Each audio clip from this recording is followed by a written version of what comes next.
children's classes. I am very fantastic here and I wish the same for you all.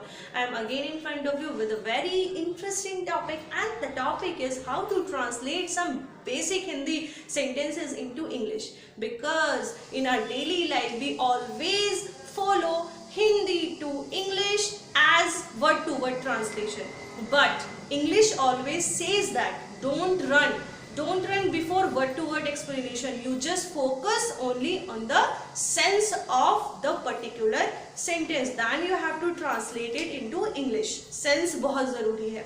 देखिए ये जो 5 sentence लिखे हैं ना, ये वो सेंटेंस है जो डेली लाइफ में हम हमेशा ही बोलते हैं, ठीक है, बट इनको हम गलत तरीके से बोल देते हैं, हमें पता ही नहीं होता कि इसका सही तरीका क्या होगा. तो I will teach you the right formation to translate these sentences into English.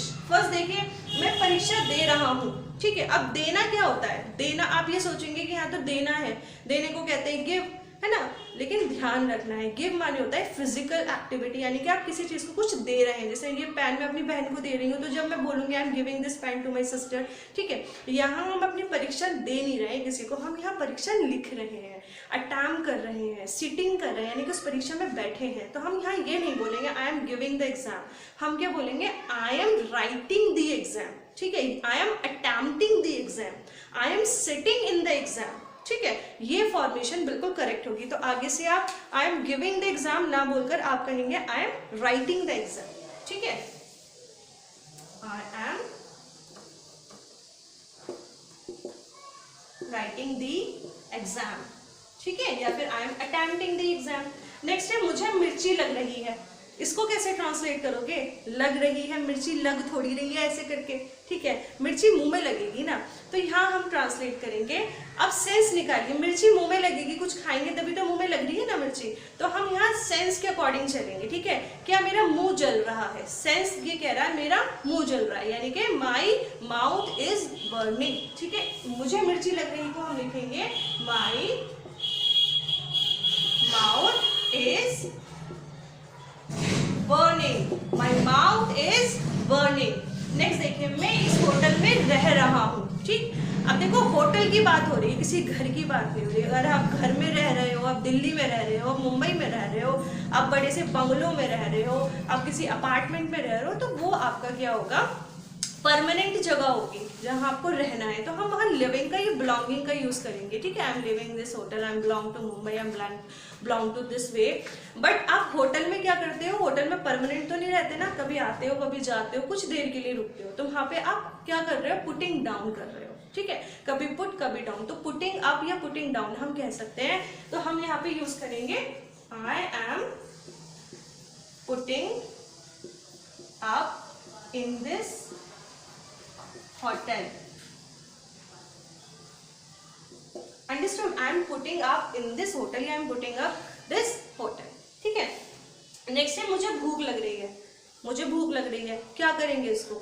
हमेशा ही बोल देते हैं I am hungry, but I am hungry का मतलब तो मैं भूखा हूँ, मुझे भूख लग रही है. क्या सेंस निकलेगा इसका? इसको हम कहेंगे I am starving, I am starving, ठीक है, मुझे भूख लग रही है, I M starving. Understood. Next है क्या मेरे पीछे कोई आया था? कैसे ट्रांसलेट करेंगे? पीछे, बैक, कोई आया था, मेरे बैक के पीछे कोई आया था, पीछे को तो बैक ही कहते हैं, और ऐसे ही हम ट्रांसलेट कर सकते हैं. बिल्कुल गलत है. सेंस क्या निकल रहा है? क्या मेरी अनुपस्थिति में कोई आया था? पीछे का मतलब है जब मैं वहां प्रेजेंट नहीं था, मेरी एब्सेंस में कोई आया था, ये सेंस निकल रहा है ना. तो हम इसको कैसे बनाएंगे? देखो, क्या मेरे पीछे कोई आया था? Did anyone come in my absence? Did anyone come in my absence? क्या मेरी अनुपस्थिति में कोई आया था? इसको हम ऐसे करेंगे. तो did anyone come in my absence?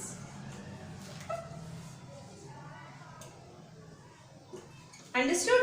तो ये कुछ एग्जाम्पल्स थे, ये तो 5 ही थे, बहुत सारे ऐसे एग्जाम्पल्स मैं आपको दे सकती हूँ. करना क्या है? मेरे चैनल को सब्सक्राइब करना है और मेरी वीडियो को लाइक करना है और शेयर भी करना है. ऐसी इन्फॉर्मेशन अपने फ्रेंड्स को पहुंचाइए. बैठिए, इंग्लिश को एंजॉय से सीखिए, ठीक है, कोई भारी बात नहीं है. इट इज वेरी इजी, तभी तो इसको ग्लोबल लैंग्वेज कहा गया है, ठीक है, तभी तो ये हमारे इंडिया की सेकेंड लैंग्वेज है, क्योंकि बहुत ईजी है.